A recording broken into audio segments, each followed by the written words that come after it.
République démocratique du Congo, nouvelle bataille Tshisekedi-Kabila, l'Assemblée congolaise examine la demande de destitution de sa présidente.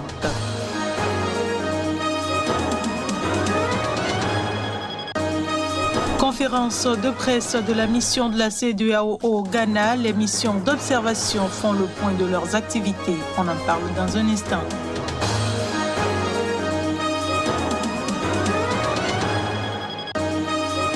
Et puis en Côte d'Ivoire, Henri Konan Bédié a mis fin mercredi au régime de transition proclamé par l'opposition et contestant la réélection du président Alassane Ouattara.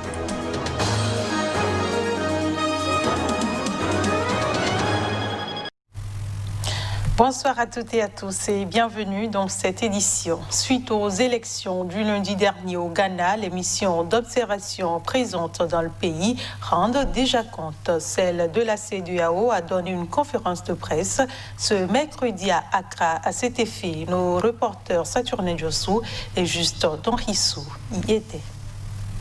Sur environ 85% des bureaux de vote observés, les électeurs se sont présentés tôt. Une ouverture à l'heure dans la plupart des bureaux visités ou un retard d'une trentaine de minutes dans quelques-uns, une fermeture à temps, une forte présence des femmes et jeunes dans le rang des électeurs et des agents de bureaux de vote ou comme représentants de partis politiques, une présence visible des forces de l'ordre dans 91% des bureaux visités par les observateurs de la CEDEAO, une conduite professionnelle, transparente et crédible des opérations de vote. Bref, ce sont là quelques-uns des constats que les observateurs de la CEDEAO ont rapportés de leur mission sur l'ensemble du territoire ghanéen pour ces élections générales. Leur chef de mission a rendu compte à l'opinion nationale et internationale ce mercredi au terme du processus électoral. Depuis la période préélectorale, la mission d'observation de la CEDEAO avait déjà marqué sa présence au Ghana et a suivi chaque étape du processus. Au-delà des bons points soulignés lors du déroulement du scrutin, quelques fausses notes ont été relevées par la mission. Issues around a strict respect for secrecy of vote in a few polling stations visited. Les questions relatives au strict respect du secret de vote dans quelques rares bureaux de vote visités, les cas de double vote dans d'autres centres ont été vite résolus par la commission électorale. L'arrestation de 2 officiers de la commission électorale qui ont altéré le scrutin présidentiel à Wutu-Senia Ouest et Baokou Central. Officers who was alleged tampered with presidential ballot at Wutu-Senia West and Baokou Central. Des écueils qui n'ont cependant pas entaché la régularité du vote sur l'ensemble du processus jusqu'à l'heure où elle présentait sa déclaration préliminaire, la mission d'observation de la CEDEAO apprécie. The preparation of the 2020 elections to conduct. La préparation des élections de 2020, le déroulement de la campagne électorale ainsi que le processus le jour des élections jusqu'à la publication du résultat par les responsables des bureaux de vote se sont généralement déroulés de façon libre, juste, transparente et crédible. Fair, transparent, peaceful and credible.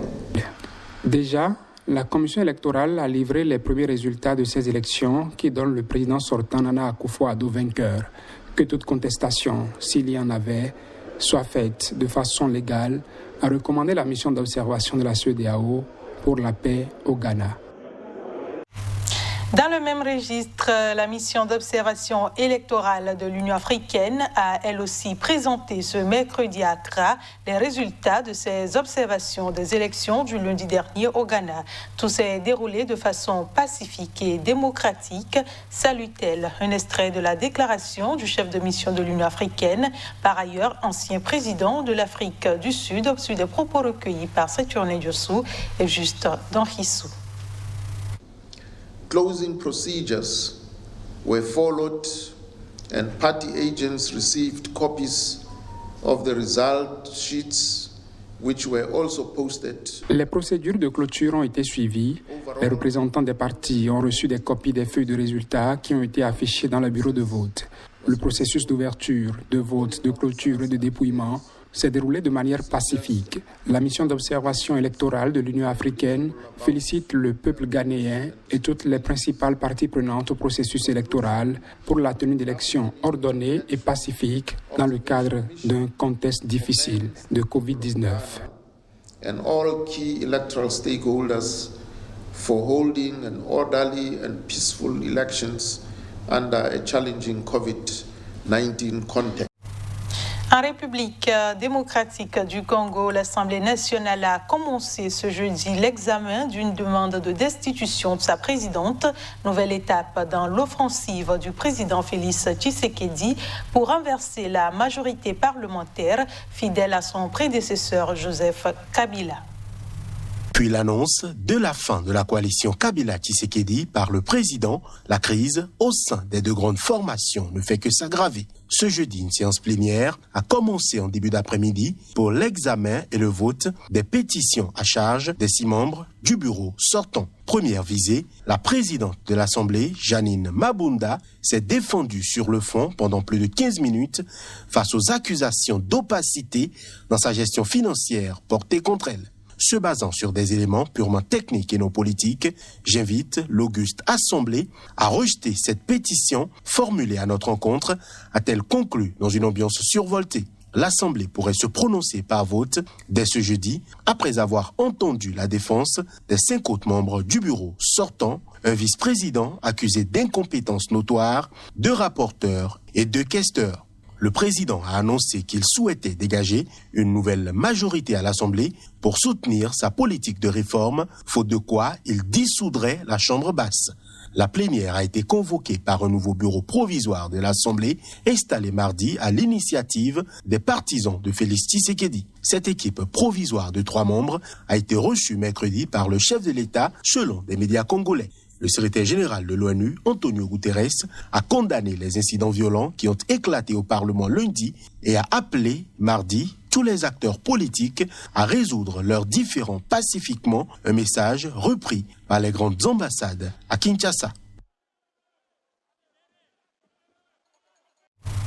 Je le disais en titre, en Côte d'Ivoire, l'ex-président et principal opposant ivoirien Henri Konan Bédié a mis fin ce mercredi au régime de transition proclamé par l'opposition et contestant la réélection du président Alassane Ouattara. Il a fait savoir dans une déclaration transmise aux médias. 2 jours après l'élection présidentielle du 31 octobre, dont les résultats n'étaient pas encore proclamés, l'opposition avait proclamé un Conseil national de transition qui devait former un gouvernement de transition censé remplacer le régime d'Alassane Ouattara. L'ex-président Henri Konan Bédié, qui avait été présenté comme président du CNT par le porte-parole de l'opposition Pascal Affi-N'Guessan, ne s'était jamais exprimé publiquement sur le sujet. Dans une déclaration transmise aux médias, il a appelé à un dialogue national. Je propose dès maintenant et urgemment, en accord avec toute l'opposition, l'organisation d'un dialogue national, ce nouveau cadre de dialogue qui verra la participation de toutes les forces vives de la nation remplace évidemment le CNT que l'opposition ivoirienne avait initialement proposé, a écrit Henri Konan Bédié. Dans sa déclaration, l'ancien président de la République souhaite que le dialogue national, qui devra être encadré par des organisations internationales telles que l'ONU, aborde plusieurs questions clés. Il cite l'élaboration d'une constitution consensuelle, la mise en place d'un véritable processus de réconciliation qui prendra notamment en compte le retour des exilés et la libération des prisonniers politiques et militaires, mais aussi l'organisation des élections notamment présidentielles, transparentes, crédibles et inclusives. Comme le reste de l'opposition, Henri Konan Bédié continue d'estimer qu'Alassane Ouattara, réélu pour un 3e mandat controversé sur le score fleuve de 94,27% des voix au premier tour, n'est pas légitimement le président de la République de Côte d'Ivoire. Le programme alimentaire mondial PAM s'inquiète d'une pandémie de la faim aux effets, selon lui, potentiellement plus graves que la COVID-19. À l'occasion de la réception à distance du Nobel de la paix, le chef du PAM a souligné qu'une famine est aux portes de l'humanité et que la nourriture est la voie vers la paix. Plus grande organisation humanitaire de lutte contre la faim, le PAM, fondé en 1961, nourrit chaque année des dizaines de millions de ventres affamés, 97 millions l'an dernier sur tous les continents, en lui attribuant le prix de la paix. Le 9 octobre dernier, le comité Nobel norvégien avait salué son combat contre cette arme de guerre touchant en premier lieu les civils. Face aux tentations de repli nationaliste, le programme alimentaire mondial représente exactement le type de coopération et d'engagement internationaux dont le monde a cruellement besoin aujourd'hui, a répété la présidente du comité jeudi dans un institut Nobel, désert Covid oblige. Je vous invite à suivre le directeur exécutif du programme alimentaire mondial. En raison des nombreuses guerres, du changement climatique, de l'utilisation généralisée de la faim comme arme politique et militaire et d'une pandémie mondiale qui aggrave tout ça de façon exponentielle, 270 millions de personnes s'acheminent vers la famine. Ne pas satisfaire leurs besoins provoquera une pandémie de la faim qui occultera l'impact du Covid. Et ce sera tout pour cette édition. Merci de nous avoir reçus et bonne suite de programmes sur Sika TV.